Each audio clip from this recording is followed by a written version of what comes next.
there to all you listeners in podcast land. You're listening to another episode of Kill James Bond. Today we are watching a movie that is all about America, so we have all become American, because that's the country that we're all from. It's the country that we live in. If you don't know us already, my name is Abigail Thorne. I was born in Long Beach, and I moved to Seattle. I wear a lot of tiny shorts and go to organic coffee shops. Joining me, as usual, is my co-host Alice Caldwell-Kelly over on the East Coast in Boston. She's wearing a lot of tweed blazers and walking around red brick buildings, very academic. It's very dark academia. I kind of love your whole vibe that you've got going on today. Thank you. And also, we're joined by Devin. They were born in Kansas City, and they have a big truck. Hey, Devin. Now that's right, little lady.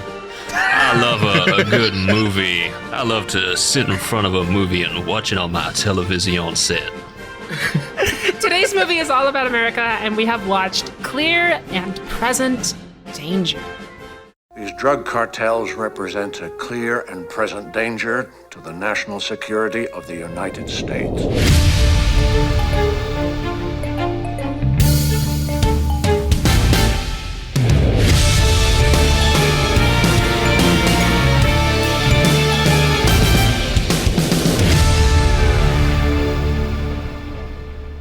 Just incredible. I'm speechless now. This is the problem. Whenever you do a cold open, I'm like, I don't know how to open the show now because you have done it better than I could.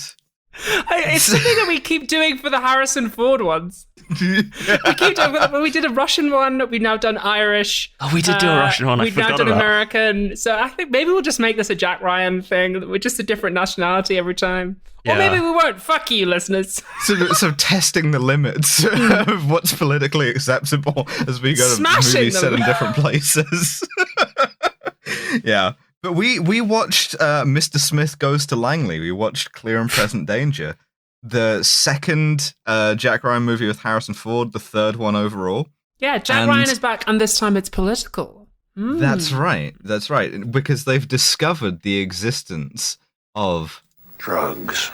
And boy, howdy, are we going to be talking about drugs a lot for the next, however, because this is a 2.5 hour movie. This movie is so fucking so long, man. I don't watch a movie quickly when I'm doing it for this because I have to bang my two brain cells together. So this took me 4 hours to watch. Doing a podcast is a lot of work. Yeah. God, being a podcast is so hard. It's probably harder than being in the military, I would say. Podcast is a working class. That's what it is. Yeah, that's right. That's right. We all worked to a long shift in the big podcasting factory, hammering on this movie. Yeah, exactly. And also, the other thing about this is this movie was 2.5 hours long, and it came out in 1994, before the sort of gradual inflation of movie length happened, where people became accustomed to it by force. If in 1994, your options were seeing a movie that is 85 minutes long or this. And I don't know how people coped with that. Also, what the fuck else are you going to do in 1994? That's true. You know, it's the end of history. Yeah, you're not going to tweet. You're not going to text anybody. You've not got to be anywhere because nothing exists. Sort of, it's mostly primordial ooze in the 90s. Yeah, I was -6 in 1994. Yeah, I don't know. I was never born. So much like the podcast Kill James Bond, this movie gets a very America opening. We get the American music. We get the sort of mournful. God, we do. strings. I want to talk about this so much because, first of all, hi, it's Devon again. I'm back. My mojo is back. Fans of Devon will be excited to learn that I have multiple rants that I'm interspacing throughout this movie. But the first one is that they love to do the music. There's that little marching band that they play in the background whenever anything sufficiently troop is happening, and that doesn't necessarily have to be actual troop shit. Sometimes Jack Ryan does something makes a hard decision and it plays a little "this is like being a troop" really sort of sting in the background. Yeah. So good. So we literally open on a shot of the American flag while this sort of West Wing-esque music plays. But we're at sea. We're in the Caribbean. And the opening thing is probably the most heat that the US Coast Guard has got from a movie in a long time. Yeah. There's just a little commercial that's like, hey, maybe we should join the Coast Guard. It's cool. Yeah. They're like troops. The other white meat. We see the Coast Guard stop a yacht which has 2 suspicious, blood-covered Hispanic men aboard. This yacht is called Enchanter, and immediately you get the sense of like, oh, this movie's gonna be a bit racist, isn't it? To which, yep. Oh, si, senor. Oh yeah, no, it's not good. My notes here say the captain of the Coast Guard vessel is like Alice. I was sort of thinking, my note here is, love to be boarded by a stern Coast Guard officer, which, so, go in a couple of different directions there. It's nice. I haven't had to get the spray bottle out for a couple of episodes. It's good to start off on a high note. That's fair. So the ship is US registered. It's a yacht called Enchanter. And it's just these 2 blood-covered guys aboard who are not able to outrun the Coast Guard. The Coast Guard chase them down, board the ship, and then the officer who you think looks like me talks to the guy who she's sent on board, and she's like, well, what's going on? And he gives her the least helpful, most dramatic report ever, which is, it's pretty bad. You should probably start the movie now. Well, we've detected some kind of inciting incident. Bad and bad news. Yeah, exactly. We appear to be in a cold open to a Jack Ryan movie. There's plot all over the place, man. Mm. Yeah. So we then cut to the CIA, where James Earl Jones and Harrison Ford, Jack Ryan, are essentially operating the CIA as a sort of like mystery of the week detective agency. James Earl Jones currently playing America. Yeah. Yes. He will be America in this film, as we'll see. Same character as in Hunt for Red October and Patriot Games, Admiral Greer. Yeah, he's Admiral Dad, and his job is to be Admiral like, America. good job, That's son. Right. I'm America. Yeah, and he goes, all right, Ryan, the mystery of the week is this yacht. You should figure out what's going on with this yacht. And the videotape of the Coast Guard searching it is them finding blood everywhere. It's like a whole family of American citizens. And the movie really makes a lot of American citizens getting killed. Mm-hmm. Oh, yeah. It's a real sort of like Kivus Romanus thing. And it transpires that this yacht belonged to a guy called Peter Hardin, who was an American businessman. He was also a close friend of the President of the United States. Kind of big, like high level, like big industry guy. And him and his family have been murdered and thrown overboard. And the yacht was stolen. So Jack Ryan goes to the White House and briefs the president in the Oval Office and is like, yo, your dude just got fucking clipped. My note here simply says, oh shit, they killed President Enunciation. That's fucking ironic, huh? It's fucking ironic to stumble over that line, President Enunciation. Some things in here don't react well. President Joe Connery. Yeah. So the president is scandalized because he knows this guy. They're old friends. They're lifelong friends.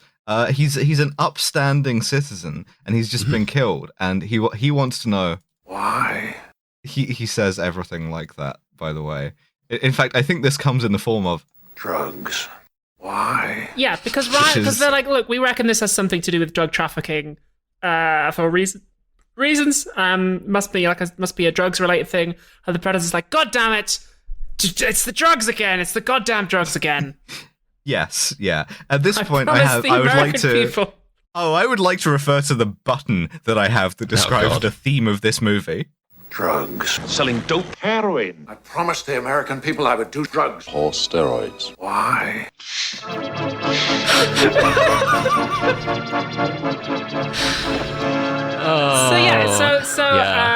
Jack and James Earl Jones are like, yeah, there's like a lot of drug trafficking coming in and out of Colombia. We reckon probably this was that. And the president's like, oh, I want to do something tough about drugs. Yeah, maybe we should declare a war on drugs. So we see that he says to one of his like shady advisor guys, he says to a discount Brian Cox type, he says, I want to do something about these drugs. I'm not going to tell you exactly what it is, but I want to do something tough. And he drops the title, as we heard. He says, I reckon that the drug traffickers from Colombia represent a clear and present danger to the national security of the United States. So he basically tells them, please do something illegal about this without me officially knowing. Yeah. And this guy, Cutter, is like, got it, boss, no problem. This guy, Cutter, the National Security Advisor. Yeah, this movie is about underlings for the most part. And we see the other sort of like, the other power in this situation, which is Pablo Escobar. Ernesto Escobedo. Yeah. So we get to see some drug lords. Yes. Well, in fact, different from yes. Oh, sí, señor. Escobedo seems based to me. I'm sorry. Escobedo is absolutely just, as the Americans imagine Pablo Escobar. He's in a batting cage that he's had installed in his home, just absolutely whipping the shit out of baseballs coming at him from a machine. That's right. Yeah, is this like a he wants to be American thing? Is that what they're trying to say here? I'm not sure. Like even the bad guys kind of like America? I think it's just it's a little sort of like upper middle class luxury as much as anything. But his boy, Colonel Cortez, comes in to see him, and you know Cortez is evil, well, more evil, because he's wearing an all black suit and black t-shirt in like Colombian summer. This dude is so hot. He's got like slicked back hair. My man is a sexy Hakeem man. Dalmeida, unbelievable, so good. His voice, he sounds like Ricardo Montalban, right? And he goes in and he tells Getting the voice Escobedo, training to sound like that guy. he goes in and he tells Escobedo, hey, you fucked up here. Not only was that guy American, but also he was a personal friend of the President of the United States. And they're speaking Spanish. At this point, it goes into slow motion. A baseball goes straight past Escobedo because he's like, what the fuck did you just say? I love this idea. I love this idea that like sort of insulting or inconveniencing the President of the United States would have been something that was scared Pablo Escobar. It's to me that's very funny. As opposed to him going, ha, sick. Yeah, the dude who has like a photograph of himself outside the White House, just giving like a big thumbs up. Yeah, for sure. No, but so this is also the point where they do the Hunt for Red October thing, where they go from speaking Spanish to speaking English, and you're meant to like understand it as Spanish being spoken. Yeah, it's quite fun. It's not as good as the Hunt for Red October. There are a few moments in this where they like try and do the Hunt for Red October again, for like not quite as good. But this is a fun one when they do the translation convention. Yeah, the Red October one was really good because they swapped over specifically on a word that is the same in both languages, which is like just beautiful to me. Should bring that back, but we also find out a bit more about Cortez, which is that he used to be a Cuban intelligence officer, and we know this because that's how you know he's evil. Yeah, was it like this when you were working for Castro? And I mean, yeah, he's like, I'm a Castro dick rider. I was gaslighting Cubans. Nice. But like this to me is an interesting little feature, right? And I think it's something that's worth talking about. Is Tom Clancy. I grew up reading the Tom Clancy novels because it explains a lot about why you're so normal. Why I am. Exactly. And Clear and Present Danger, the novel, is a real fucking doorstop, which is part of the reasons why this movie is like 2.5 hours long. However, it's also a great example of one of the things that Tom Clancy cannot stop doing, which is America can never really be defeated by one adversary on its own. Right? It has to be some kind of like 2 against 1 WWE like unfair team up, right? Fidel Castro coming in with a chair.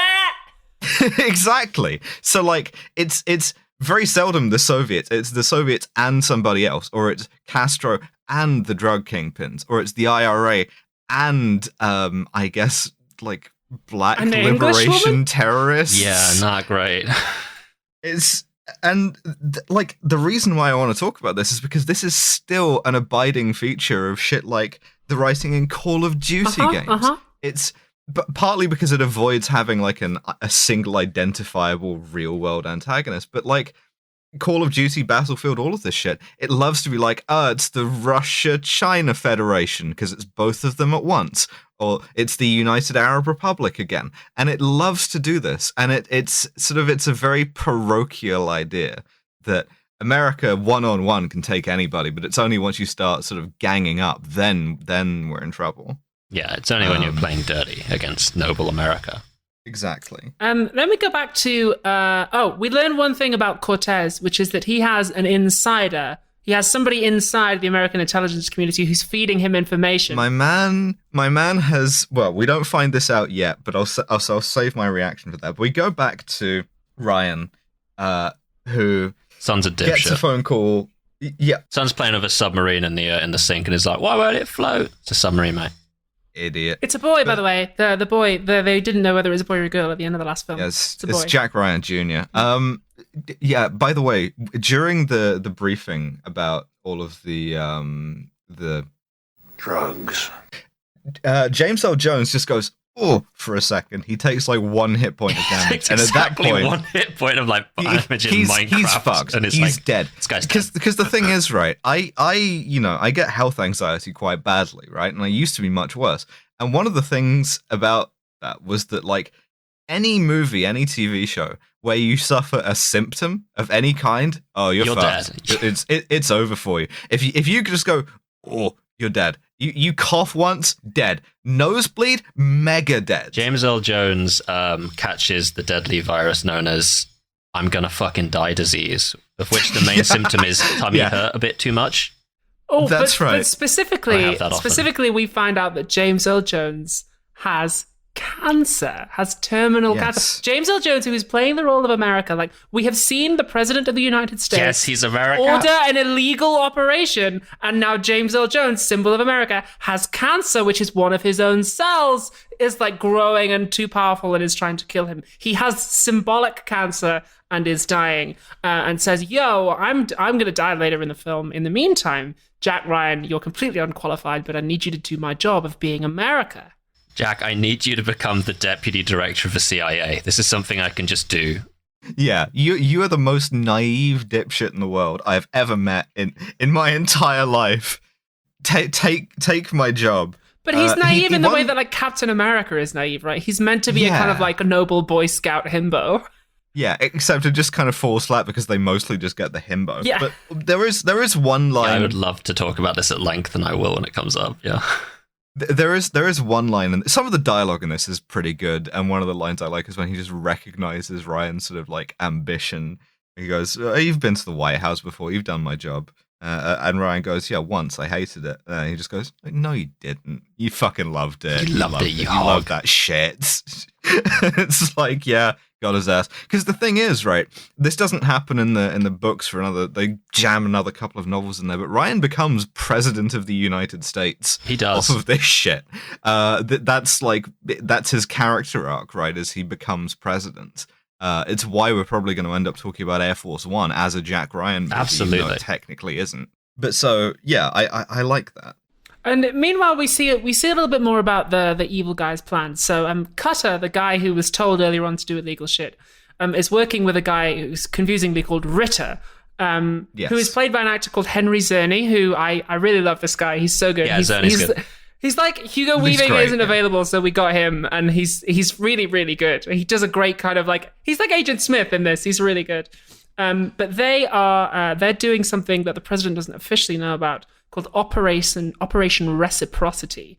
Don't name the shit after what it's actually gonna be. Operation Killing Latin Americans. You can't do that, man. Yeah. It has to be some gay shit like Operation Pencil Shavings. Like, you can't fucking call it. Sí, señor. Operation Crimes. Operation Getting Our Own Back against the guys who did the thing at the start of the movie.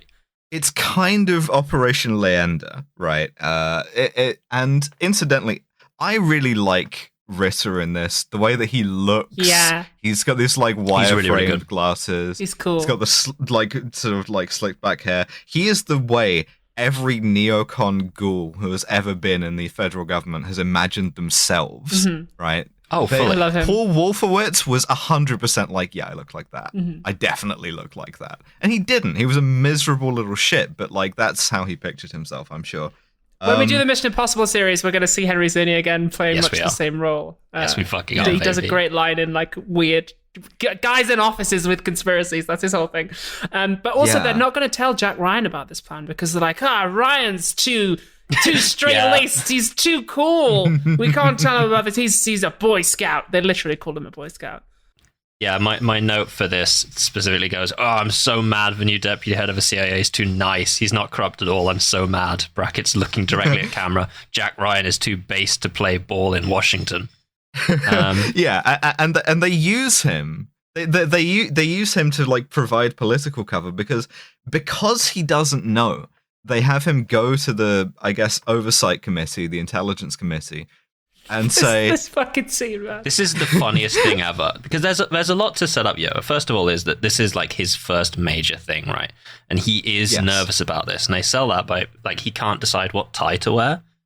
He keeps like changing his ties, and when he's just before he leaves the room to go there, he grabs another tie off the chair on his way out, and like when you see him in the hearing, he's wearing the tie he grabbed. So you could you see that he was still agonizing over it for the entire trip up there, which I really, really liked. And he's also God's perfect moron. Yeah, he meets with American liberalism, who says, "Are you conducting a shadow war in Colombia, Jack Ryan?" And he goes, "No, because no one told me that we were. So you have my." It's not even that he goes no. He's like honestly shocked and confused. He's like speechless. He does not know what to say because he's like, we need more funds to be put towards fighting drug cartels in Colombia. And like the Senate Oversight Committee goes, "Are you going to fund an illegal death squad?" And he goes, "What? No." He gives them his word of honor. Gives them his word. 2 seconds later, we see it being used on troop deployment. Yeah, so Ritter goes down to Panama and meets Willem Dafoe. That's fucking and Willem Dafoe. And it's like, yo, can you please put together an illegal kill squad? And Willem Dafoe's like, absolutely, I love nothing more than doing this. I'm Green Goblin. Willem Dafoe here is playing John Clark, who is the movie has really sanded off all of the edges of this character, because John Clark was, whenever Tom Clancy needed something fascist done, and like Jack Ryan was a bit too bookish to do it, this was his man of action, right? He would deploy him to do all kinds of shit. Really? Yeah. He's in the novel of Rainbow Six. He's in a whole bunch of stuff. But he's like, okay, go and put together an illegal kill squad. His drip in the scene also immaculate. He's wearing this like perfectly blue cabana shirt with like white piping and like a perfectly white Stetson hat. Fantastic. Yeah, it's credit to Willem Dafoe that he can make this very casual outfit look very sinister.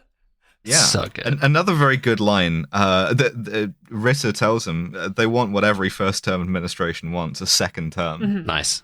You know, cynicism, plotting against the American public. Mm-hmm. Meanwhile, back in DC, we see that Catherine Ryan, Ann Archer, barely in this movie, is like, she meets an old friend of hers who works as a secretary to the director of the FBI, I think. Mm-hmm. Yeah. And she's like, "How are you?" And her friend goes, "Oh, I'm going to dig down something crazy." Her friend is down so astronomically big, huge bad. comes in all of my holes. Mm-hmm. Yep. And she goes, "Oh, by who? Oh, well, Aladdin, Jack Ryan. Oh, well, this I have to see. It's you know, her new lover, right? Colonel Cortez, under an alias. I forget what the alias is. It's not important. But so Catherine sees him like briefly for a second getting into a cab or something, and she just is like, "Oh, interesting. This will come in handy." At 2 hours later, yeah, I'll remember this like in 9,000 years in Act 3 of the film. Ryan also discovers that the victim who started all this, Peter Hardin, well, he gives all of Hardin's information to a guy who works in the CIA. Oh, this guy, this fucking guy. Computers guy. So they've worked out that Hardin is probably like receiving drug money, is probably embezzling drug money, and then he's been killed by the cartels. Yeah, he's laundering money for the cartels. That's the deal. Yeah, and stealing from them. But so he goes, "We need to break into this guy's encrypted floppy disk. Do you have the guy on TikTok who does GeoGuessr really fast?" And they do. He works for the CIA. Yeah. This passwords guy who, first of all, hello, madam. I hope you find the words to describe what you are. But yeah, that's the thing. Is like this character should not be a man. This character should be a trans woman. But this guy literally, he's just going like, wife's birthday. No. Wife's birthday backwards. No. Daughter's birthday. No. Daughter's birthday backwards. No. And he does that for like a minute, and then he gets it. Yeah, Jack is like walking away from him at this point, and then he goes, "Nah, I got it. It was wife's birth year, daughter's birth month, son's birthday, not backwards." Yeah, and you're like, this character needs some like thigh highs and like like it should have been a Johnson. Sadly, we were not invented in 1994 yet by the CIA. They were still working on that. Yeah, that was in a different department. They were. Yeah. Yeah. Also, he guesses Ryan's pin, which is funny. Yeah. But so.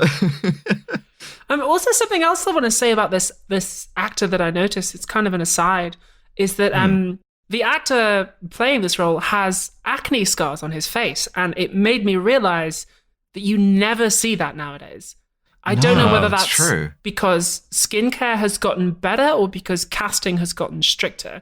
But these days, if you do not have like perfect skin, you will not be on TV like this. Like it's honestly like slightly. For a moment, I was like, what's up with that? Oh, that's just like a completely normal and fine thing that like a lot of people in the population have. What, you're like, wait a second, this motherfucker looks normal. Yeah, he just looks like a normal guy. And I'm like, I've just gotten so used to seeing actors who have like perfect skin and like perfect makeup that I was just like, like it's a real kind of 90s throwback. Yeah.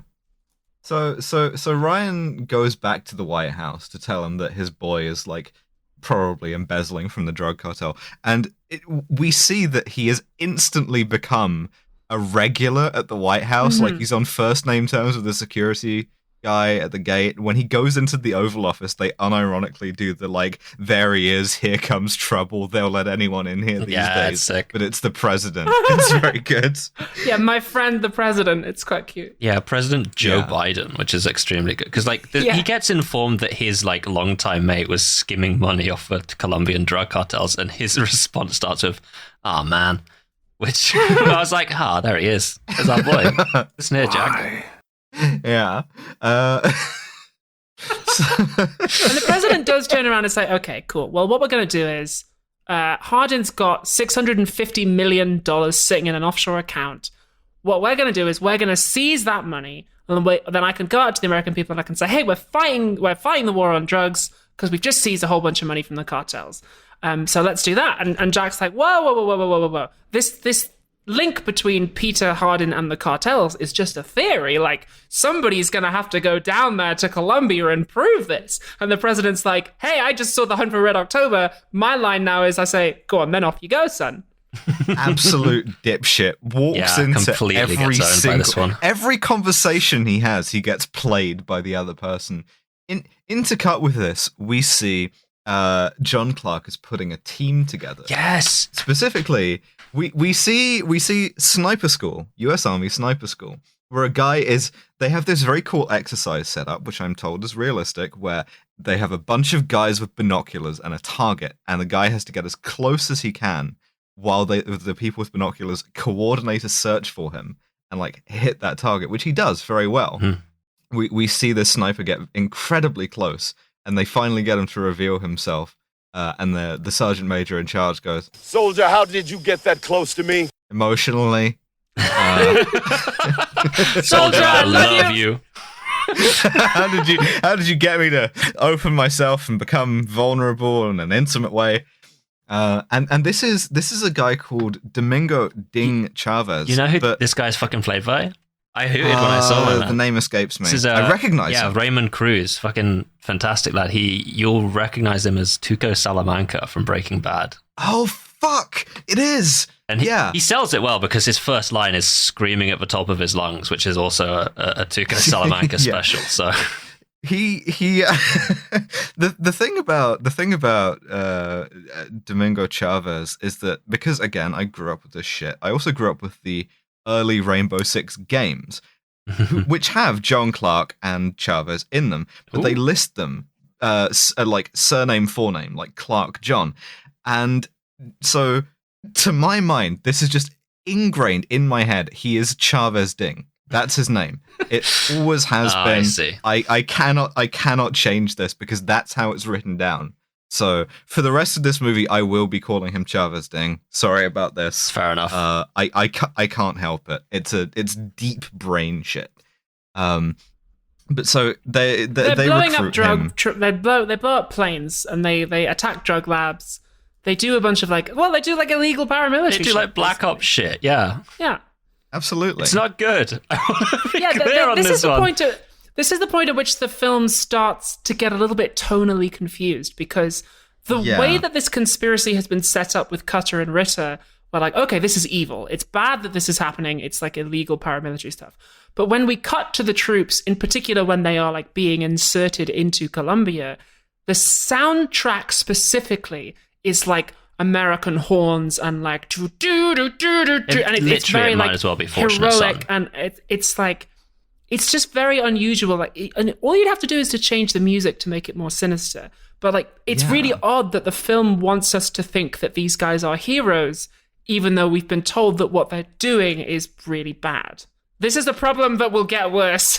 This will get so much worse. The heroes who are being misused by the forces of power, which we see in the form of Ritter and Cutter are both in separate offices, both drinking glasses of whiskey, and just on fucking MSN Messenger or whatever, being congratulations, you got your dirty illegal war. And this shot of Ritter, by the way, is the first appearance of the friends of the show will know the traditional USian huge suit. This is the first shot of it. It doesn't come back. So many in this movie. Oh, okay. There are a lot. I think to my mind, when you're wearing the blazer jacket, it's harder to tell if it's a huge suit or not. But when you've just got the shirt on and it's unbelievably colossal on you, that's perfection to me. When you do a long shot and you see the pants, the trousers, the pants, right? Yeah. That's the determining factor to me. Why did they do that? Why did they do that in the 90s? Why did they just wear clothes that didn't fit them? They're so big. I love them. I really like them. I think this is just genuinely how American menswear looked in the 90s. And even into the 2000s, it's weird as hell. We just wanted our men to look like they were going to get lost in the fabric. Like they've been hit by a shrink ray and they were just shrinking inside their clothes like the fucking twits. I am a slave to this kind of shit. I absolutely know that when the cycle of nostalgia gets back around to the mid 90s, I'm going to be wearing a USian huge suit and I think it looks sick in much the same manner that I'm currently wearing 70s shit. Yeah. For the next live show, you're going to come out in a huge, massive suit. Yeah. Very boxy. Perfectly square fucking suit. Looking like Kingpin. Oh. So the cynics, they've made a liar out of Jack Ryan, the last American Boy Scout. And so he goes to have a conversation with America, brackets James Earl Jones, brackets dying. Yeah, my one note here is time to check in with America. It's James Earl Jones. It's not looking good. Being Jack, they've played you, son. We are given to understand that James Earl Jones is dying. He does have a good line, which is when he asks Ryan to explain why he has heard the call of the lanyard and stepped into this particular bear trap. Ryan goes, "Well, I don't know why I did that." And he goes, "You were thinking about impressing the president of the United States, and you shouldn't do that." It's a really good delivery. James Earl Jones is really fucking good, man. But so yeah, he has to go to Colombia, as do the troops who are inserted. They have some great call signs, by the way. Variable. This is knife. Mm-hmm. I'd love to be knife. So he goes to Bogota, where he is met by a DEA agent down there, Gene Fowler. And once again, he is the biggest dipshit. This is the Earth. Funniest shot. This is the one that sells it the most to me out of all of their Jack Ryan is a dumbass baby. It's that when he gets into the fucking DEA car, he's getting a bit hot and he winds down the bulletproof windows. The DEA agent goes "What? Stop! What are you doing, man?" So good. I don't know how dangerous Bogota was for Americans in the mid 90s. Perhaps very, but the way that they film it is absolutely, you will be killed at any time without all of this protection. Oh, this is Heart of Darkness location shit. It's fucked up. And the Heart of Darkness parallels will come back later on.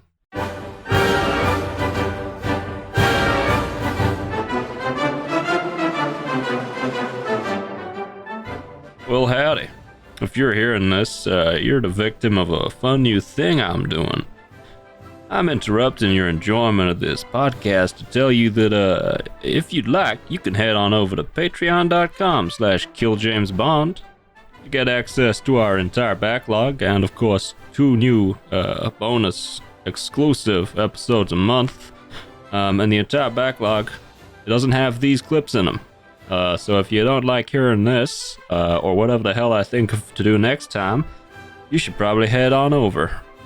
Alright, now get back to the podcast, you. I love you.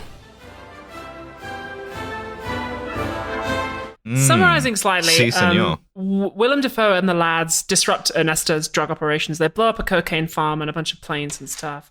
And Ryan also finds the proof that Peter Hardin was doing this kind of drug money laundering shit. So he calls the president and is like, yo, we got the proof. The president's like, sick.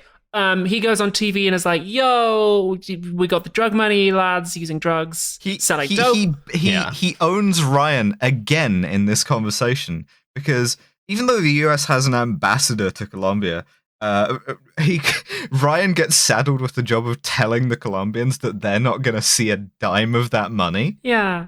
Because it has to fund the illegal kill squad. Mm-hmm. Yeah. So the president's just like, well, you tell them then, which I like a lot. Also, he meets John Clark for the first time, and John Clark also easily owns him in the marketplace of ideas. He's like, an illegal kill squad, I wouldn't know anything about that, thus missing out on his chance to win the Brian Cox Memorial Award in Intelligence. Yeah, he doesn't do it.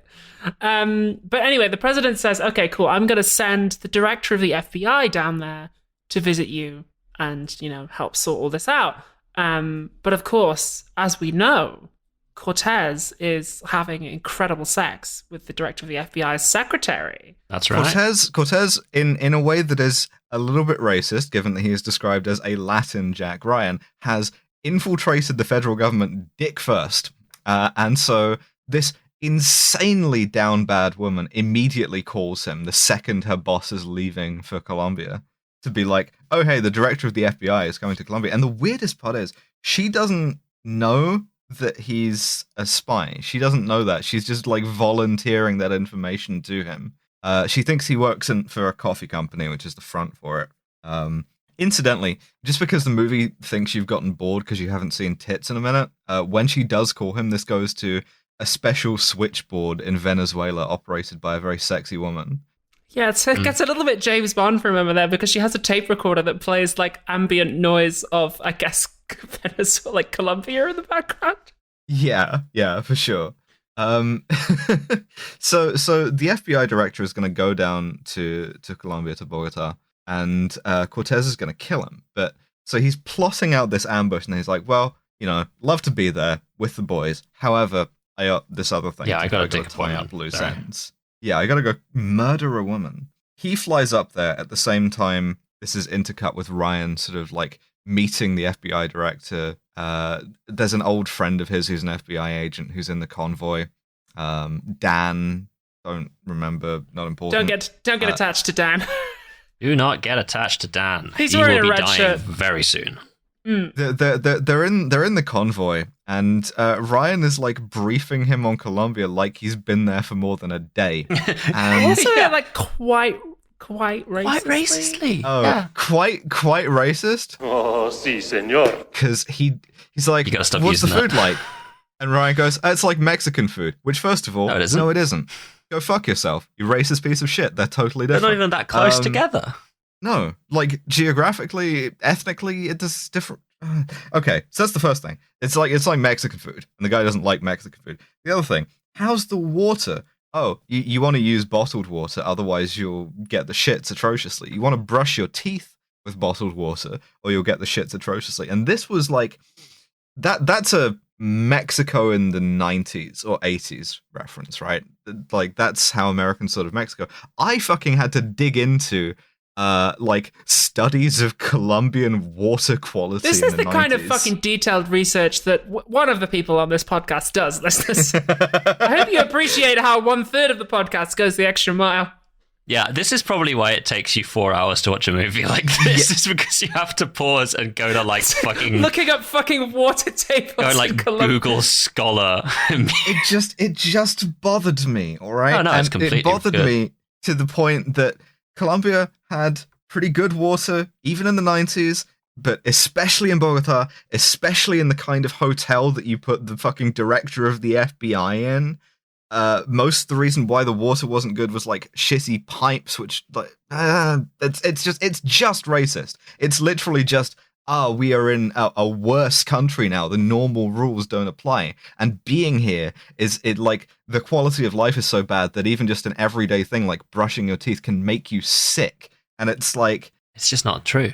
It's not at all. Yeah. It's like such a slander on the country. And this is meant to make us like Ryan as well. As like, this is meant to make us think, oh, he's capable. He's like learning about the place. He's less of a dipshit now. And it's not the case. Anyway, Moira meets Cortez and is like, yo, my pussy is throbbing like a steam train. Yes. And that Cortez is like, correct. well, that's too bad because you're dead. I'm gonna like grope you a little bit, and then he does a variant of the I try to snap the guy's neck, but instead I make him look to the left very quickly, where he essentially just does chiropractic on her. He gets her in like a chokehold and then just kind of like snaps a little bit, and she just instantly dies. My note is he could do this to me. Thank you. he's wearing the big fucking leather gloves and an overcoat. He is. He's not got any fingerprints on that corpse. Like, this man is a professional. Clever boy. But also, Cortez's boys ambush. Boy singular. He has one boy. His boy is called Sipo. And what Sipo does is he has a perfectly prepared identical police bike. He kills the real cop. And then he just hangs out at the back of the convoy just to see if the guy's there. And then just leaves.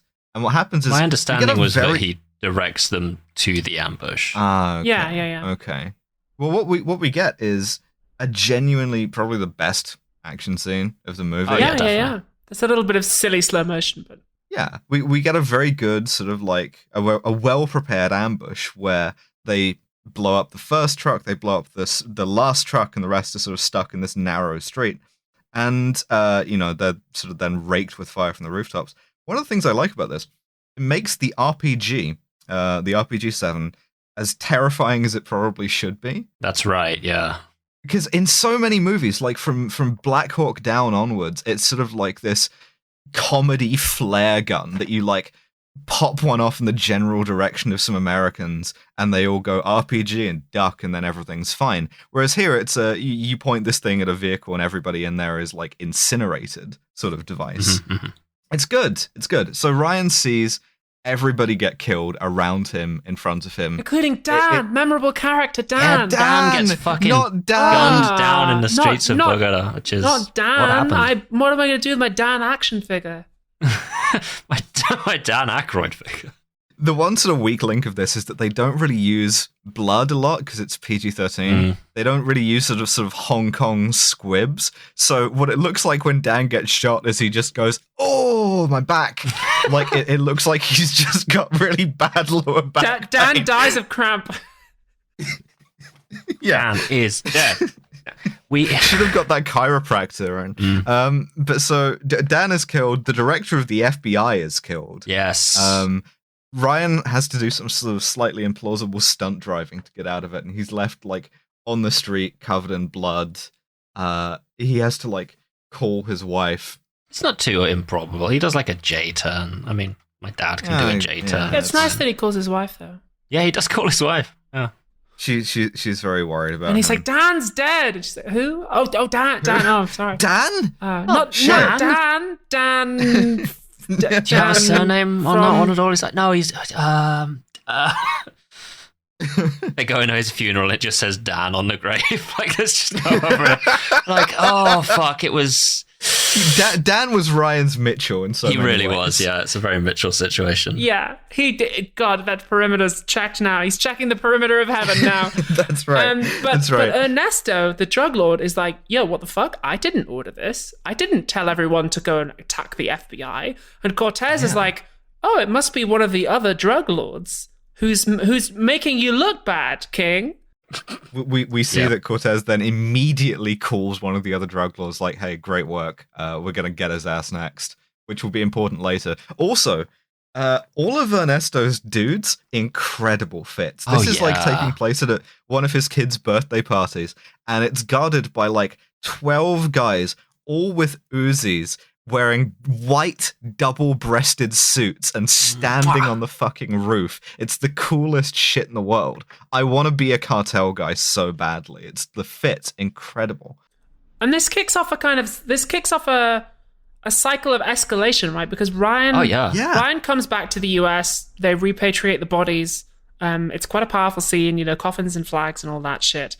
And the cycle of escalation is kicked off because Willem Dafoe learns that there's going to be a meeting of all the drug lords. Ernesto's called a meeting, like, yo, what the fuck, who did this? And then the lads kind of cross the line. Let's settle in. We got to talk about some background to this first, which is a scene that we missed, which is we get another scene of the president sort of like indirectly ordering something in a sort of like read between the lines way, where he's like, they think they can do this shit, they can't do this shit. And then all of his and then Cutter has to go and say what the president means is we have to expand the illegal war in Colombia. He's on, it's great. It's like a 2-bit thing. Like the president's just like, this is unacceptable and something needs to be done. And then he leaves the room and his troublesome priest. His crony immediately turns to the rest of the guys and goes, he says, kill them all now. Because this is paired with Cortez. This is a movie about cronies. And that's one of the few interesting things about it, I would say, is that it does a good job of like exploring the sort of power given to these people who are just left to henchmen. Yeah, exactly. Who are just left to like implement policy where the policy is, do something about this. Yeah, 100%.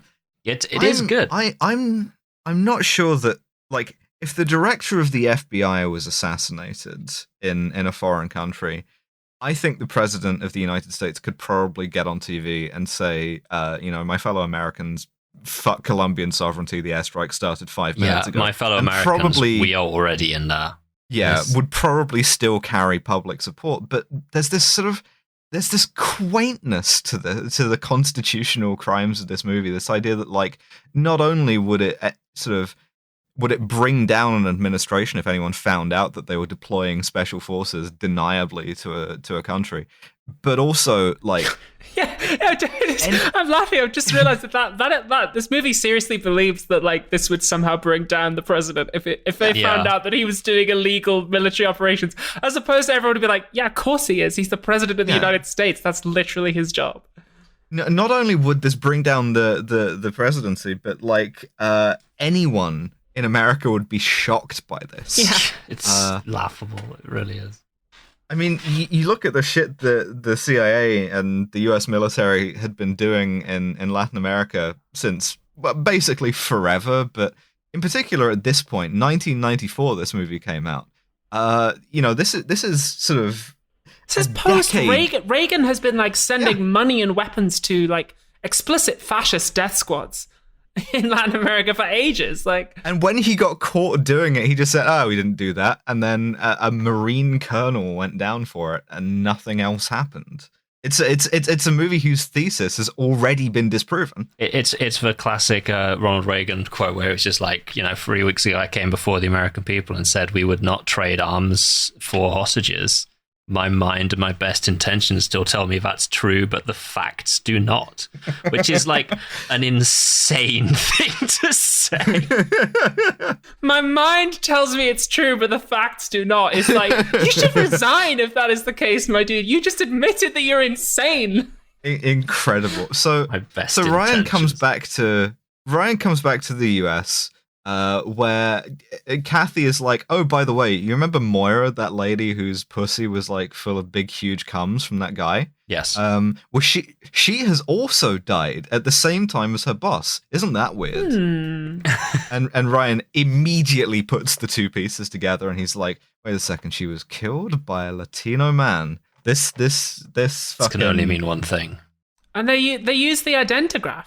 They do, because the guy has left a voicemail, an answering machine message for her, and they just grab that and feed it into the big identigraph computer, at the CIA, where a guy immediately says, "Oh, that guy's Cuban. He was educated in the eastern United States, and he's between 35 and 45." Just off of listening to the guy. He's had once. voice training, probably from an American voice coach, which is why he's got like a slightly weird Mid-Atlantic accent now. So they give it to the CIA voice. It's a little bit too much larynx for a British woman. It's a bit of a giveaway. He went to the strange clinic in Cuba. There's a strange clinic. That guy is in the film later. He is. He fucking is. We'll get to him. Ryan just goes, "Identify this motherfucker." Identify the male. CIA goes, "Yes, sir." Meanwhile, look, I want to talk about once again, let's just make this one very clear, the illegal CIA death squad that have been deployed to Colombia. We've had a number of like interspiced shots of them killing people and things. Like they blew up like a drug thingy underground at one point. They blew up a plane. Now we get the most egregious crime yet. And also I'd like to talk, movies love to do this thing where to like establish that there is a sniper providing overwatch, they shoot the shot through the like scope of the rifle and have him just like slowly muzzle sweep his entire unit's heads. Yes, which is like this such movie a loves to do that. No, please, no, you would never do this. Like you're just like sat in a tree 2K off, just like slowly sighting up your boys, being like, I could fucking take out Johnny from here. All right, moving on. I don't know. I would believe snipers were like that. Actually, yeah, you're right. So the drug lords are all having a big drug lord meeting. It's Drug Lord Con 2022. Yeah, it is Drug Lord Con 2022. Unfortunately, Ernesto keeps being deleted from the system at reception, so he can't quite like make it there in time. He's still driving up there. They said he'd be a guest of honor, but yeah. But our boys, our CIA death squad, use a laser designator the size of a CRT monitor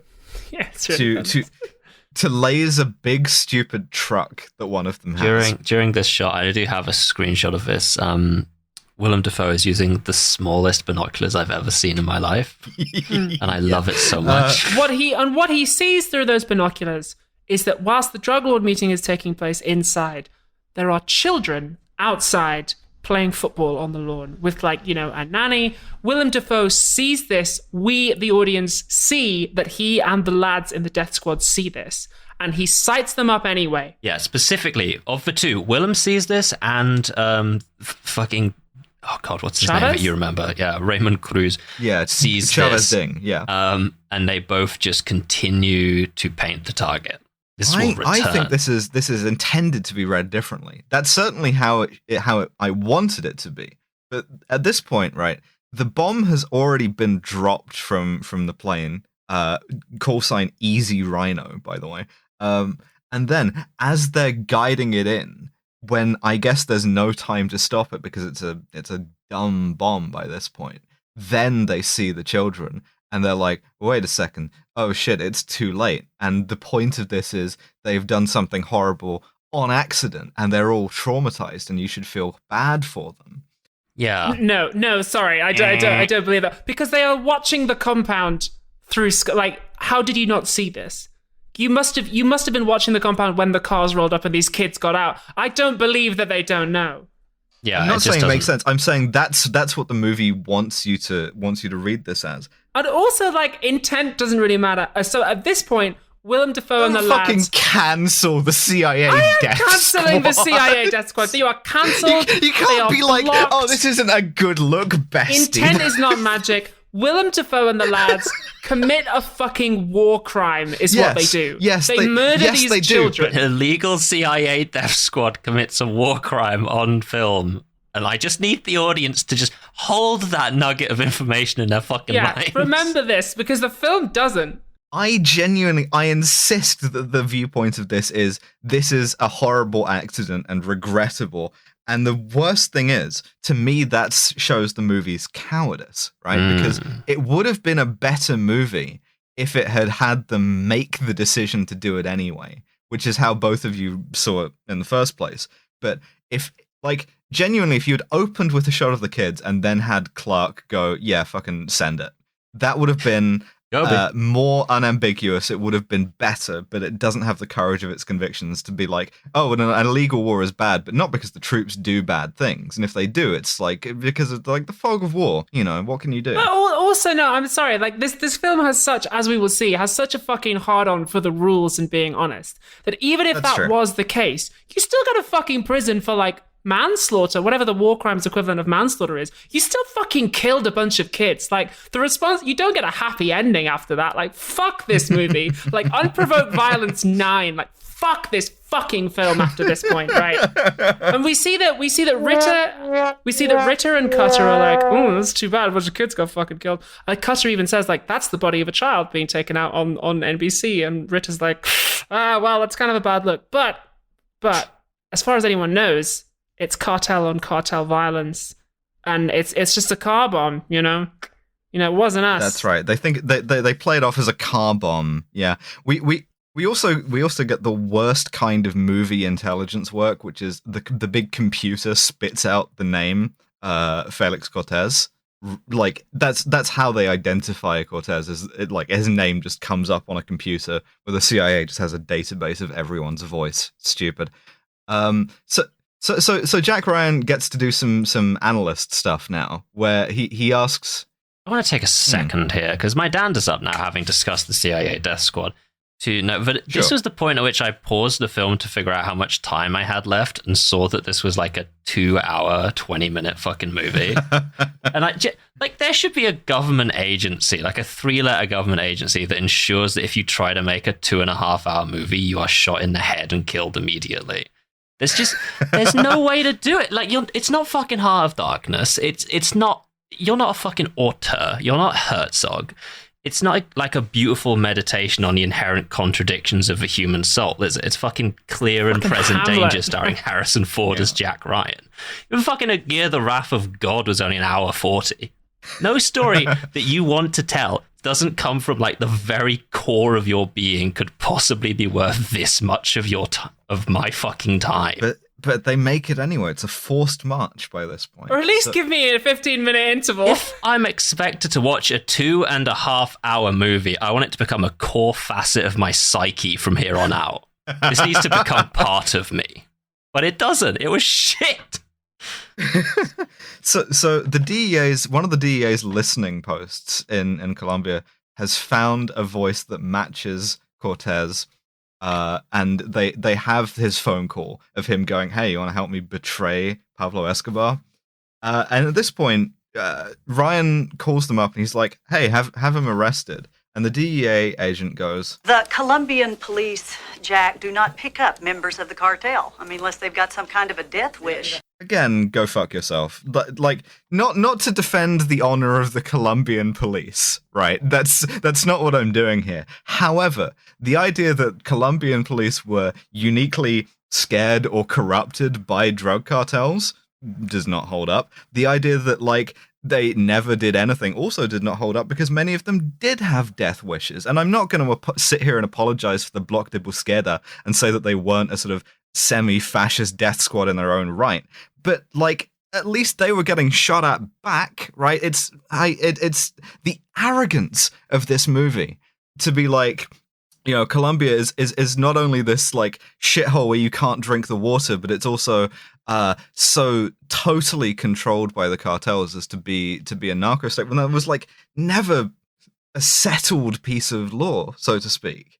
It's so that aggravates me more than the child. There's a true, like, disdain in my soul for being like, oh, the Colombian police are such cowards they wouldn't even arrest Pablo Escobar, when, like, American police can get 400 of them together and won't even go into a fucking school. Like, it's unacceptable. A year after this, they fucking killed him. So at this point, Ryan notices something which is quite fun, which is that the report about this car bomb, Ritter is CC'd on it. He's like, why is Ritter getting a copy of this? He's the director of operations. This wasn't a CIA operation. Why is he getting it? And then he asks the trans woman from before, it's like, what do you think about this picture?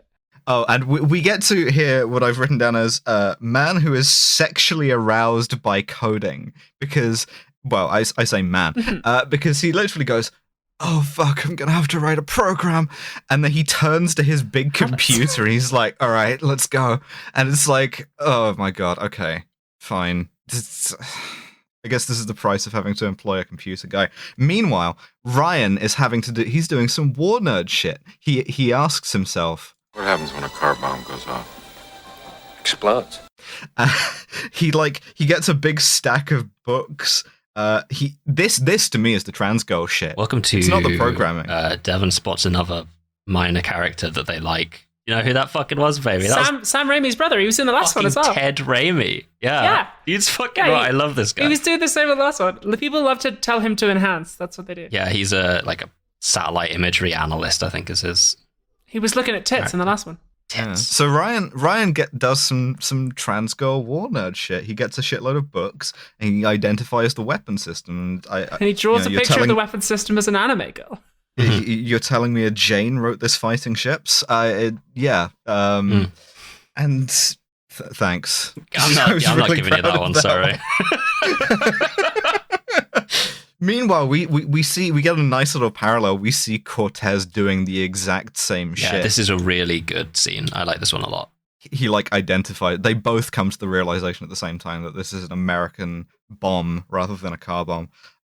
But then Cortez goes, wait, the Americans are here? I thought that was his plan, though. That's the one part of this that confused me. I thought his plan was to use the United States here, and he seems genuinely surprised. He moves fast, though, to make that his plan, because he faxes Cutter in an extremely big dick move and is like, yo, I'm Colombian drug cartels. Let's meet up. So he meets up with Cutter, and he's like, look, here's the plan. I'm going to kill Ernesto, and I'm going to take over. And then I'm going to cut all the cocaine exports to the United States by 50%, and I'm going to give you the opportunity to make regular arrests on my drug runners that make you look really, really good. So you'll be like winning the war on drugs. In exchange, you're going to basically leave me alone down here in Colombia, and you're going to give me Willem and the lads. You've got to cut the lads off.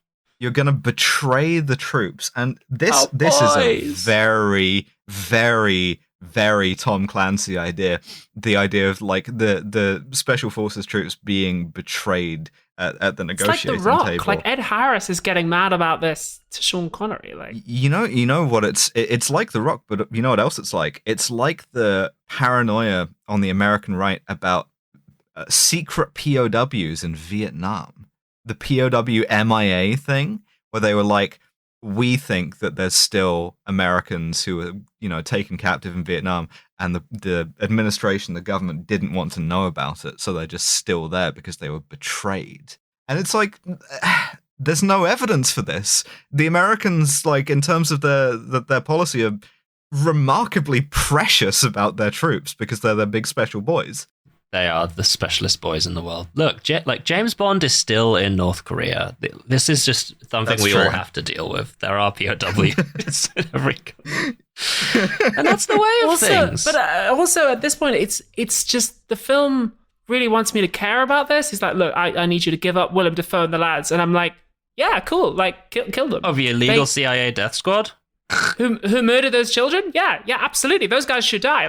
Unquestionably. Kill them all now. It's 12 guys. Yeah.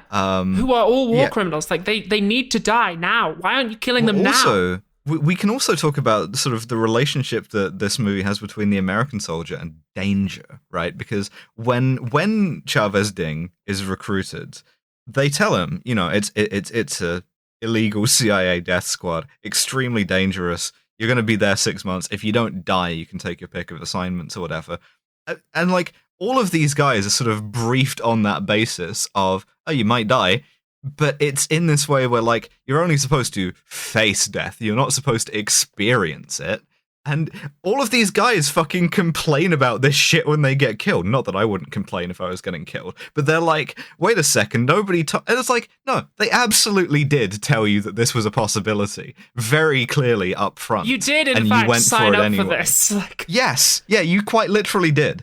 I have only one thing to say regarding this, and it's a drop, so I don't know if you two will hear it. I need to fix the routing. But here it is for the audience at home.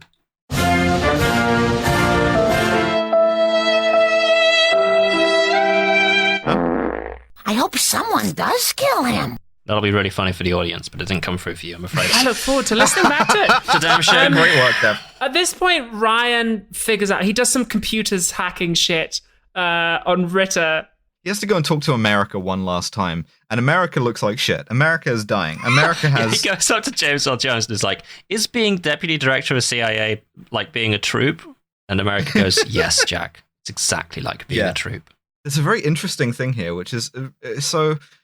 James Earl Jones goes, you swore an oath, right? Not to the National Security Advisor, and not to his boss, the president, but to his boss. And I thought he was going to say the Constitution, but he says the people of the United States. And that's an interesting... Fuck off. Those guys, oi. Ooh, I've met them. I think it's an interesting piece of liberalism. It really is, yeah.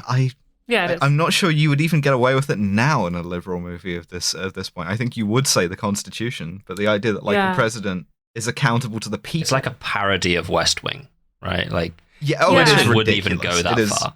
There is something like quite charming and dated about this film, in that it is making a kind of like sincere argument for liberalism, which we just don't really see that much nowadays. You're more likely to see a film like the Jason Bourne franchise, where they're like, oh, like liberalism's fine, but you have to do a little bit of fascism around the sides. Yeah, absolutely. It's really kind of like, I actually kind of like it. I'm sort of like nostalgic for being like, oh, remember when people like believed in the society that we live in? Like, that, Me too. Yeah, we should do that more. I don't think you could make this movie now.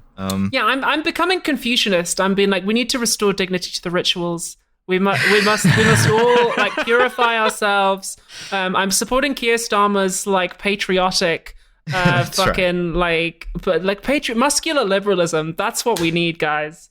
Oh, I didn't realize it was going to be muscular. Now hold on, maybe I'm sold on this. So Ryan's catgirl hacker gets him into Ritter's system, and he ends up hacking into his computer and seeing all of his files on reciprocity. This is another really good scene.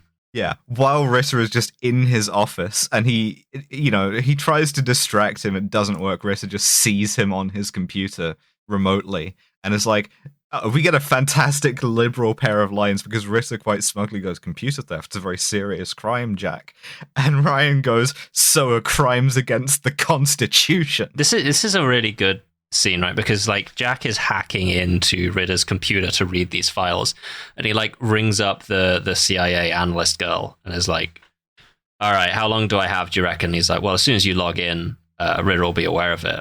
And like Jack realizes that he has just logged in and goes, and it's just like he's like desperately reading these things while they're being deleted by Ritter. Yeah, because Ritter doesn't know how to select multiple files at once. He tries to distract him by like ringing Ritter up and being like, I think we got off on the wrong foot. Do you like tennis? And like Ritter's on the phone like, yeah, I like tennis. Meanwhile, Jack is just desperately reading the computer. Trying to print screen, but its printer doesn't have paper. It's quite fun. He manages to print it out, and you see that the two offices are across each other in the hall, like fucking two forts. Like some kind of Team Fortress 2 map, like Gravel Pit or something. And so he storms across the hallway, and they have a legitimate paper fight where they each have pieces of paper in their hands. Ryan has the like illegal kill squad order, and Ritter has the authorization from the National Security Advisor and the president. He has like a signed thing saying, "I authorize Ritter to do illegal shit. Love the president, Joe Biden." Yeah, he straight up has the little like fucking Parks and Rec. I'm allowed to do whatever I want thing. Yeah, He gets a really, really fucking well delivered line. He holds it up and he's like, "You don't have one of these, do you, Jack?" Yeah.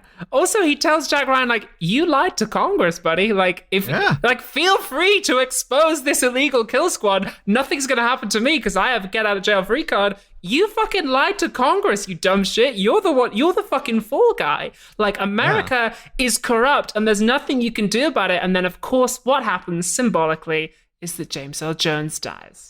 Jack like responds to this like rant, and he goes like, fucking, I didn't know about this. And like, not even looking at him, Ritter's line is, I do not recall. That's your line. And it's good. He's so fucking good. And either good. This is a testament to like Ritter's acting to Zerny's acting, or just like an indictment on the way that I am physically. But like this throughout this entire scene, I was like, I'd kill him right now. He's just like being rude to this guy's face, and I'm like, I'd deck him. I'd lay this motherfucker out. He does kind of like grab him by the scruff of the neck at one point. I thought Harrison Ford was going to punch him. I'm like, oh no, because it's about liberalism. You see, you can't do that. Yeah, when but you're you can't liberal. do that because that'd be vulgar. You can't do violence when you're liberal. You just have to get other people to do it for you in another foreign country. On the way out, he's like, Great! The world is great, Jack! it's great. It's a good scene. It's a good scene. And then, yeah, as you say, America dies. This is the darkest movement of the movie. we go to America's funeral. It's intercut with the fucking CIA death squad getting like gunned down. Yes! So they've got like the fucking everyone's saluting. There's like 5% opacity American flags all the time. Where while these guys are like on the phone being like, "Variable, where are you? We need your help." And again, replay the drop in your mind. They are war criminals. Like, fuck these guys. I'm sad that James Earl Jones has died, but I'm really, really happy that these war criminals are being killed. Like, it's very like tonally confused. If nothing else, right? Even if you don't feel that way about the war crimes, it's an occupational hazard, surely. And yet, they're like, this is totally unexpected that anyone might shoot at me. Yeah, well, they've been betrayed is the thing. Yeah, because that's the only way they can lose. The troops can never fail. They can only be failed, right? John Clark is like on the radio, but they've cut off the radio and he's like grieved by it because they're killing his men. Also, the president gives a very self-serving eulogy, but the funniest part of this is that he calls a 3-star admiral a soldier at his own eulogy, which is... Get his ass. What are you, like, some kind of Marine or something? Whatever. He really is Joe Biden. He is Joe Biden. He's like, so good. Yeah. James Greer was like an army guy or whatever. I hope someone does kill him. It would call him a sailor, I suppose. Sailor. Oh my God. There's an object.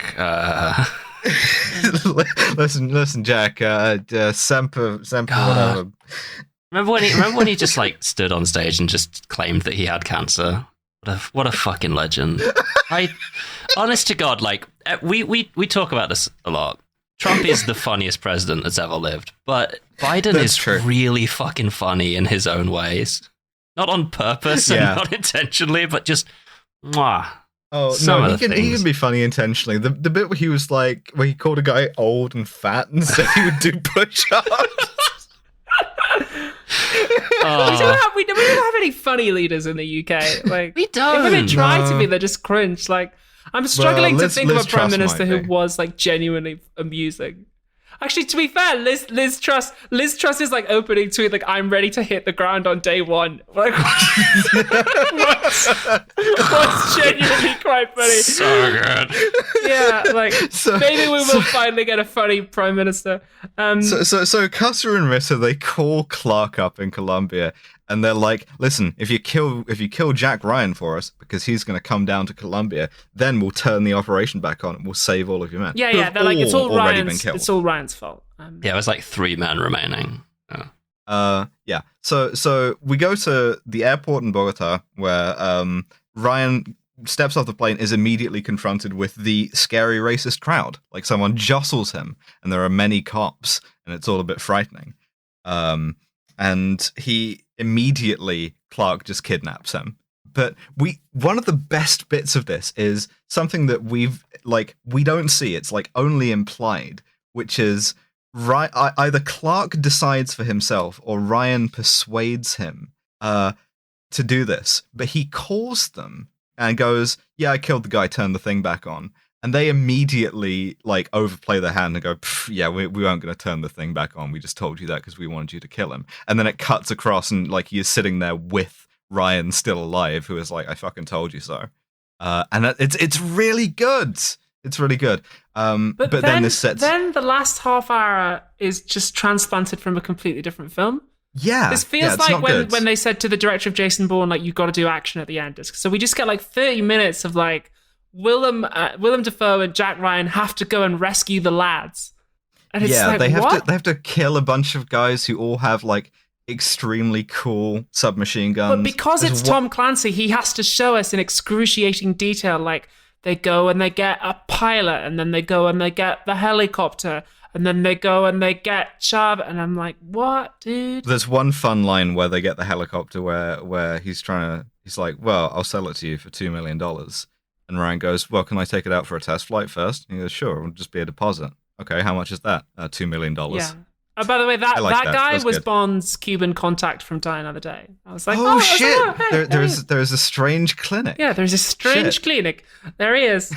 Something else I'd like to note is that Jack Ryan, his boss, the actual like deputy director of the fucking CIA, has been dead for like 25 minutes at this point, and he's clearly had a shitload of Jack Ryan, deputy director of the CIA, cards made, because he's just handing these fucking things out like taffy. When he comes down there, he's just like, deputy director of CIA, Lance, deputy director of CIA. He had those made up like before James Earl Jones was dead, like. he was there like, it's not going to be acting when my man's dead. Let's just give it a second. He's like going to see James Earl Jones in the hospital and things are like fucking spilling out of his pockets. Like, oh, sorry, sir. Fucking dipshit. But yeah, no, he hands these out. He gives one to the helicopter driver and he's like, do you take a company check, quote unquote? Haha, do you get it? And it's not like, it's somewhat nice. They really tried to do we have failed our boys moment with the CIA death squad. Yeah, they're like so sad. Chavez Ding is traumatized. Yeah, oh no, you've traumatized by blowing up those children. Though I feel so sorry for you. It must have been very difficult. But anyway, that's the thing. That's the thing that I was saying earlier. Is unironically what this movie says. That is unironically what this movie believes is you should feel bad for him. Oh no! No, killing all of those children made him feel bad, Abby. Poor thing. You'll have plenty of time to think about that in prison for the rest of your life, you fucking monster. So Ryan goes to see Ernesto. My notes say I'm bored. And he says Cortez is the traitor. Hey, remember Cortez Ernesto? Is the man. From 2 hours ago in this fucking movie. 9,000 years ago. He's like, look, Cortez is the traitor. Get him in here. And Ernesto's they okay. get some like strange bedfellow stuff. He plays in the tape. There's another good line here, which is he talks to Cortez. He lies for a living. He's in the intelligence business. Exactly. You're in the intelligence business. And then he tries to beat Cortez to death with he tries to beat Cortez to death with a bat. Hey, listen, all right, look, maybe the drug kingpin stuff, not ideal, but I cannot knock my man's weapon of choice here, which is, of course, the cool Devon classic, the aluminium baseball bat. Yeah, it's very cool. Perfect. In like electric blue as well. Mwah. But as we saw earlier, Cortez has a ride or die henchman, Sipo. He does. Who just comes in, just like sprays the room with an Uzi, kills Escobedo. And this sets off the climactic final gunfight, which is not very good. Ryan and Willem Dafoe have to run through an underground base to rescue the captured war criminals. There's 2 who are still alive. Yeah.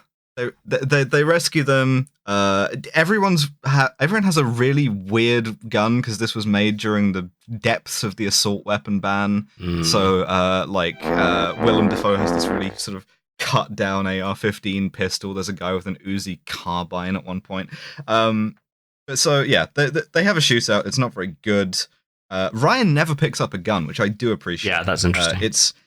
It does kind of test bounds of credulity, given that people are shooting at him, and it's a bit out of character with Patriot games as well. But it's clearly making a point. Yeah, when he killed that teenager. Yeah. Yeah, but it's making a point that like, you can be a hero without doing things. It's being a troop. That is quite nice. Again, you don't see a lot of films doing that these days. Yeah, he doesn't even have to he doesn't even have to kill Cortez because like when he fights him, he just like topples some logs on top of him. Yeah, small amount of logs fall on him. I have like multiple notes here. One of which is that like they fight around this like fucking Temple of Doom style big conveyor belt to like a rotary crusher, and they don't even have the fucking common decency to toss a guy on that bad boy. Like it's like this is just terrible. A waste of my fucking time. Second, if you had told me, you'd shown me the first 30 minutes of this movie and told me that the finale, the final beats were, we need to rescue our poor abandoned illegal CIA death squad, no man left behind, semper fi, hoorah, brother. I would honestly be like, no, you're fucking kidding. There's no way they'll bridge that What's gap. happened? This film's just like got off the rails. Anyway, Chavez shoots Cortez out of a helicopter. Yeah. There is quite my sole note for this is silly helicopter bullshit. No, I thought this was fun. That Ryan has to run for the helicopter and he like grabs onto the ski and Willem Dafoe is like, take my hand. Sorry, it's slippery because of all the child blood. Haven't had a They chance get to watch away that and they're yet. like, yeah, we're all smiling. Yeah. Most of us should be in prison forever, but We that's not did going to it, happen. boys. We've rescued the illegal CIA kill squad. And then we get liberalism. This is the best fucking scene in the movie. Yes. This is the yes. greatest shit ever. This was all This worth scene it. is I so take cool. back every second of criticism because it gives us this scene. I can summarize the last 10 minutes of this movie with one drop. How dare you, sir? He storms into the president's office and he's like, they call me Mr. Constitution, right? He gives an unironic, how dare you, sir, to the president of the United States. So good. Oh my God, this scene is actually really, it's really good. It's an advocate for like a very silly kind of politics, but the actual scene, the writing, the acting is quite good because the president like tries every trick in the book in sequential order on Ryan. It's really good. First, he's like, I don't know what you're talking about. Second, he goes, it was an illegal CIA kill squad. But congratulations to the president of the United States for winning the Brian Cox Memorial Award in Intelligence. That's right. We did it, boys. But I knew nothing about it. Third, he goes, I did know something about it, but in a sort of down home folksy Joe Biden way, where it's like sometimes you got to get your hands dirty. And then when this doesn't work, he changes gears and he goes, okay, listen, you're not going to expose me. You've got a chip in the big poker game now. You can just call that in whenever, and I'm going to cash you out. This doesn't work either. So then he changes gear again, and he's like, well, it'll destroy you. It'll also destroy dead America's legacy. Yeah, because we're going to pin it on James Earl Jones, motherfucker, because he's dead. That's right. He's going to go down for it. You're going to go down for it. I'm going to be fine. Carter and Ritter are going to be fine. They're going to slap on the wrist. And none of this works. Like, one of the things that I really like about this, is the idea that kind of cynicism, whether it's true or not, is first and foremost a bluff to stop you from doing the right thing. I really like that. I really like the idea that this sort of, when the US does outright illegal shit that everybody knows is reprehensible, one of the ways it perpetuates itself is everybody telling themselves, oh, that's just the way it has to be. I'm being sort of coerced to do this, and they're not. It's sort of this mutually reinforcing thing. Which I guess is like where this film comes in, because this film is trying to be like, no, if you're ever in a situation like this, remember the values of liberalism and be honest and forthright. And it's like, I like that. I understand why liberalism is like an emotionally appealing fantasy to liberals. I'm like, I get it. Like, yes, we make fun of them. If any of you are liberals who are listening, first of all, but also, like I do get it. Like I do understand why you cling to a dying ideology. How dare you, sir? I do understand why you cling to a dying and provably incorrect ideology. I understand that it's like this is a nice scene, and I do wish the world worked like this. It doesn't, but it's fun. It's nice to see a heroic whistleblower too, like because that's what he does. Is he becomes a sort of ornery, crank whistleblower, and he does another great one of those sort of looks of wordless contempt. Fucking smarmy lines as well, where the president's like, it's the old Potomac two-step, Jack, and he goes, sorry, Mr. President, I don't dance. Fantastic the whole stuff. scene is fucking like manna from heaven to me, because it what sets Jack off on this is that the president is not sufficiently respectful to the memory of the dead illegal CIA kill squad. Yes, that's true. And he ends it by being like, I'm gonna call your manager, Mr. President. I'm going to the Senate Oversight Committee. Nice that Ryan does mention, you fucked up, you did this, it was your fault, and as a result, American troops were killed and innocent civilians. He does remember that some there were civilians at least some were children killed. Involved. Question mark. So, No, it was a child-involved bombing. But yeah, so he gives Carter this Carter tries to stop him in the hallway, and he does the thing from Patriot Games again, where he just turns back and he gives him this look of boundless contempt and leaves. Gives him the stern finger.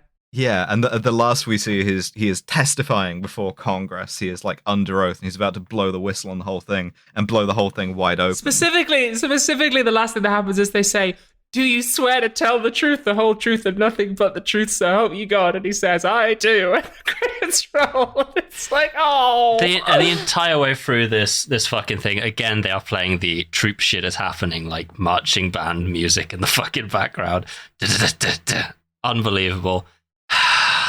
This movie, that's my biggest complaint more than anything. And it's fun to talk about with my friends, as all these are, but this was fucking torture to watch. And the fact that this movie thinks so hard that it has, like, something to say, but if you, like, actually examine it, what it has to say is like, hey, there are some people trying their best out there.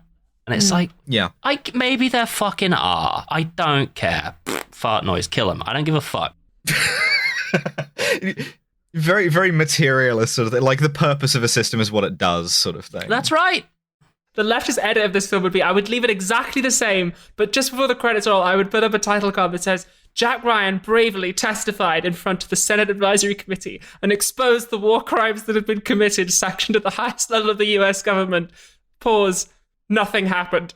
I would keep it exactly the same, but during his meeting with the president, he kills him with a gun. That would be what I would stick with. This movie is like less ambiguous about sort of American power and the strength of whistleblowing than 3 Days of the Condor is, and it's 20 years later. So I would say, if at the one end you have 3 Days of the Condor, where it's like you can maybe try and fight the system, but the system is rigged against you, and at the other end you have your sort of modern Jack Ryan stuff, where it's like, I love the system actually because it's necessary to do these things. This is a sort of point in the, like, if you draw the line downwards diagonally between these two things, that's somewhere in the middle where it's like the system is good and it's worth preserving, and it will definitely protect you. I understand. Like, I really do understand why, as a liberal, you might love this, because, like, I won't deny the idea of, like, going into the president's office with authority and, like, giving him what for, like, logic trapping him. That does make me a little bit hard. But what makes me harder is the thought of going in there and him with a fucking gun. Like, I think that would be bad. Material consequences, like, of course. Like, it's cool to do the logic game shit. Like, I won't deny that is kind of cool. Named individuals. That's right. We'll bleep it. It's fine. Yeah, bleep that would be actually really funny. If you bleep it, so it just says like him with a gun. Leave that, and also leave all of this. Yeah. Meet him with a gun. We have a scientific ideology. No. First. What does this say about masculinity? Right? That's the podcast. That's the podcast. I do like that this film portrays, because something that's very noticeable in it is that almost everyone with a speaking role or any kind of power or authority is male. I do like that they portray honesty and self-sacrifice and, like, the greater good as a key masculine virtue. That's actually quite nice. Absolutely. Because normally masculine virtues on film are like, violence and, like, we're doing, like, killing people and we're, like, defending our families and so on. Even the same character in Patriot games was like pushed to violence. In this case, he's not. It's nice that we get, like, civic masculinity in this. Yeah, sometimes it's refreshing. I mean, it's bollocks, but it's refreshing. It is, but it's as terms of, like, something aspirational, you could do a lot worse. And, like, Ryan is the sort of, like, all-American hero. He's like, he's relatively gentle by modern standards, and that's something that I quite like. Also, it does one interesting thing with masculinity, and again, I'm not going to defend this as progressive, but it does have a male spy using sex as a way of cultivating an agent. Well, because he's Latin. That's true. Oh, so right. it avoids. It's racist, and so by virtue of being racist, it's like becomes a bit less sexist.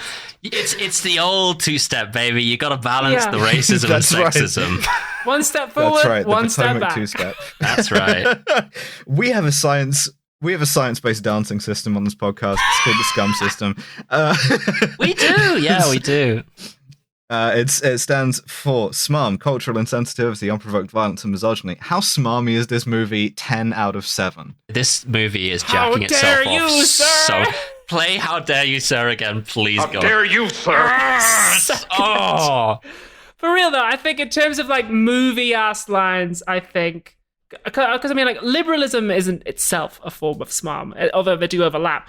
But like, I would say in terms of like the lines, I'd say it's like a 3 or a 4. It's higher than we've had in a while. But there are these like, I don't dance, Mr. President lines, which are quite fun. I would go higher than 3 or 4 based on, not the lines, the music. Yes. Yeah, when it decides to hit you with the America is happening, patriotism music, that is a smart. Yeah, it is actually very pleased with itself, especially with the James Earl Jones stuff. Yeah, okay, you could talk me up to a 5, maybe?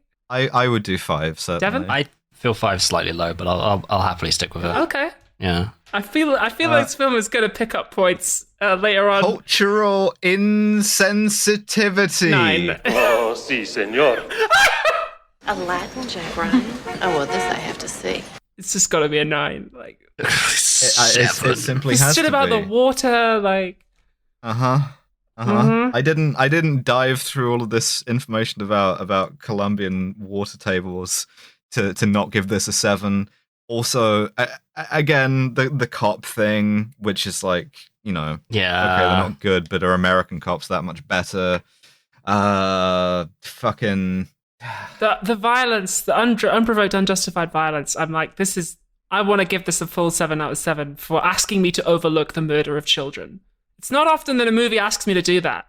not even overlook, sympathize with. You know what? 7. Fuck it. Actually, also, Smarm 7 as well. Let's fucking go. I don't give a shit about this anymore. They call me 007. 7 Smarm. 7 cultural insensitivity. 7 unprovoked violence. Sorry, its cultural insensitivity was 9, actually. Oh, that's right.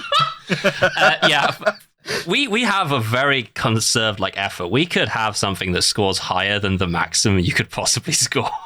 Yes, yeah. So 797. It's all come down to misogyny, as my gender psychiatrist has told me. Well, ladies, take it away.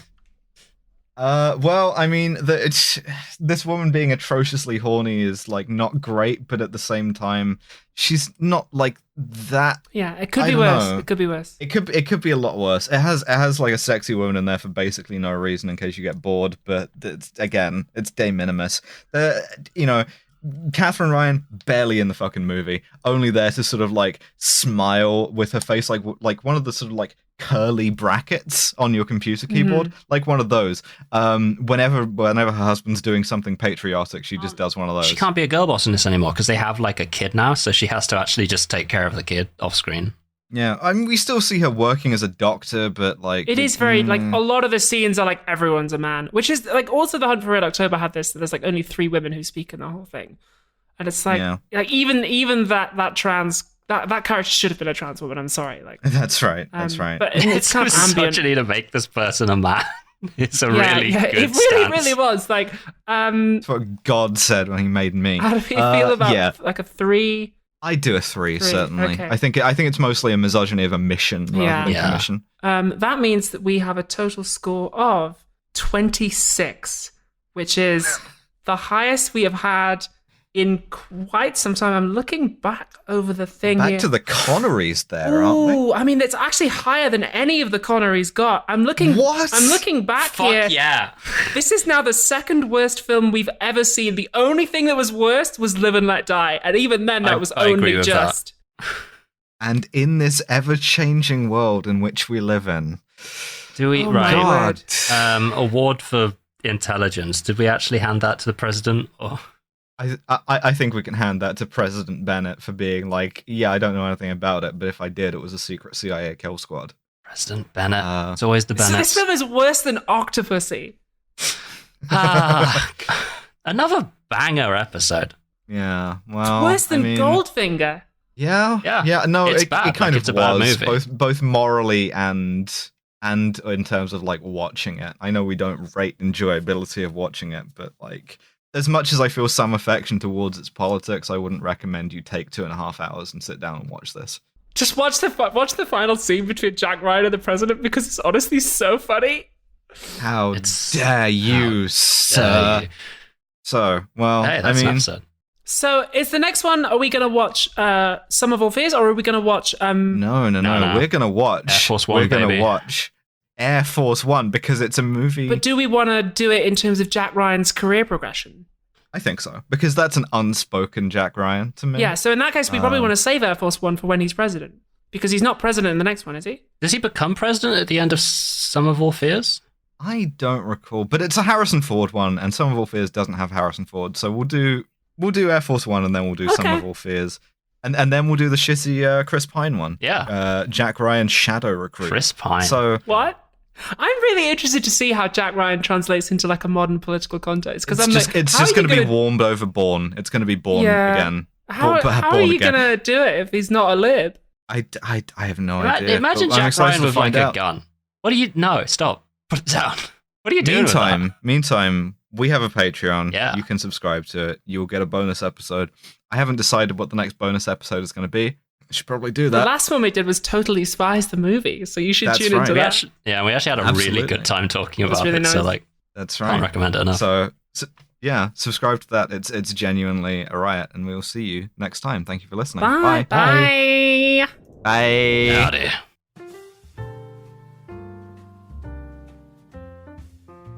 Thank you for listening to yet another episode of Kill James Bond.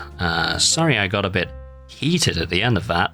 If you are a government employee listening to this, that was a bit. That was a joke. Haha. Just a little bit of a joke between friends. Ha ha ha ha. Ooh. Anyway.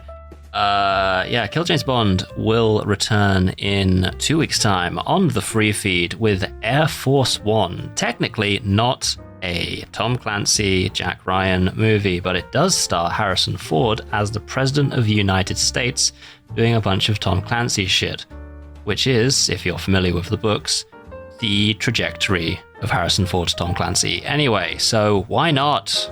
Spiritually there. God's sake, we did The Rock as a mainline episode.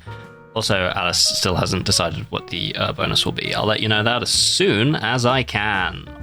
But speaking of bonuses, thank you to our £15 and above patrons over at patreon.com/killjamesbond.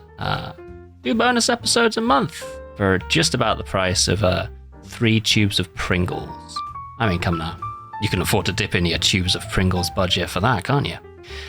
£15 above patrons follow now. Christine Fox, Fawkes Winchester, Paint McCalla, Jack Holmes, George Rohack, Thomas Oberhardt, Nick Boris, Yarrick, Carolyn Tankersley, Benno Rice, Max Kapinski, Morgan Bennett, Kit Devine, Library Hitman, Max Gaimanhart, Jonathan Curtis, Hell Bloodhands, Kentucky Fried Commie, Dread Pirate Robin, Saphira, Luciferax, Fremen, Commissar, Jen, Ellie without the E, Tarp O, Big Titty Goth Girl, Sydney Steckel, Mothman, Trip, Jay Martindale, Charlie Out of the Closet, Jenna and Poor, Zoe Shepherd, Elizabeth Cox, Turfs Eat Shit and Die Alone, Finn Ross, Alfredo, Raised on a Diet, I Make Devon, Say This Out Loud, Wolfie, Al Irwing, Rail Leal, Millie, JM, 111519, Bon LeBon, Josh Simmons, Lauren Bastin, and Tristram Wolf.